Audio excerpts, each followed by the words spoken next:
কোনো স্ত্রী যদি তার স্বামীর জন্য এই একটি দোয়া শুধুমাত্র একদিন করতে পারে, তাহলে ইনশাআল্লাহ আল্লাহ তাআলা ওই স্বামীর রিজিকের সকল দরজা খুলে দিবেন। অনেকে আছে ঘরের ভিতরে শুধু অভাব, রিজিকের অভাবে পড়ে থাকেন। প্রিয় বোনেরা, আপনারা যদি আপনার স্বামীর জন্য এই একটি দোয়া শুধুমাত্র একদিন করতে পারেন, তাহলে ইনশাআল্লাহ রাসূল সাল্লাল্লাহু আলাইহি ওয়াসাল্লাম জানিয়ে দিয়েছেন যে ওই স্বামী রিজিকের সকল দরজা আল্লাহ তাআলা খুলে দিবেন। প্রিয় ভাই, প্রিয় বোনেরা আমার, স্ত্রীর পক্ষ থেকে স্বামীর জন্য করা দোয়া, এটা আল্লাহ তাআলা কখনো ফিরিয়ে দেয় না।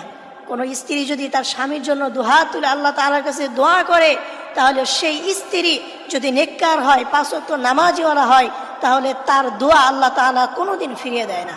এই জন্য প্রিয় মা এবং প্রিয় বোনেরা আমার, আপনারা অবশ্যই ঘরের ভিতরে নামাজ পড়বেন। নামাজ না পড়লে দেখা যায় কোনো আমলই আপনার কবুল হবে না, কোনো আমলে আপনার গ্রহণযোগ্য হবে না।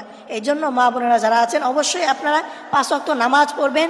এরপরে আপনার স্বামী যদি কোনো দিকে অভাব থাকে, তাহলে আপনার স্বামীর জন্য আপনি দুহাত তুলে আল্লাহ তাআলার কাছে দোয়া করবেন এবং রিজিক চাইবেন। দেখবেন আল্লাহ তাআলা আপনার ওই স্বামীর রিজিকের সকল দরজা খুলে দিবেন। প্রিয় মা এবং প্রিয় বোনেরা আমার, এই একটি দোয়া যদি আপনারা করতে পারেন, সেটা কিভাবে করবেন? আপনারা সর্বপ্রথম ওযু করে নেবেন এবং ওযু করার পরে নামাজের স্থানে যেই জায়নামাজ বিছানো থাকে, সেই জায়নামাজে আপনারা বসবেন। এরপরে আপনি এই দোয়াটা হাতে গুনে গুনে 7 বার পাঠ করবেন। সেই দোয়াটা হচ্ছে ইয়া রাজ্জাক আল্লাহু আকবার, ইয়া রাজ্জাক আল্লাহু আকবার। এই দোয়াটা আপনার হাতে গুনে গুনে 7 বার পাঠ করবেন। এরপরে আপনি আল্লাহ তাআলার কাছে দুহাত তুলে আপনার স্বামীর জন্য দোয়া করবেন। আপনার স্বামীর টাকা পয়সার অভাব আল্লাহ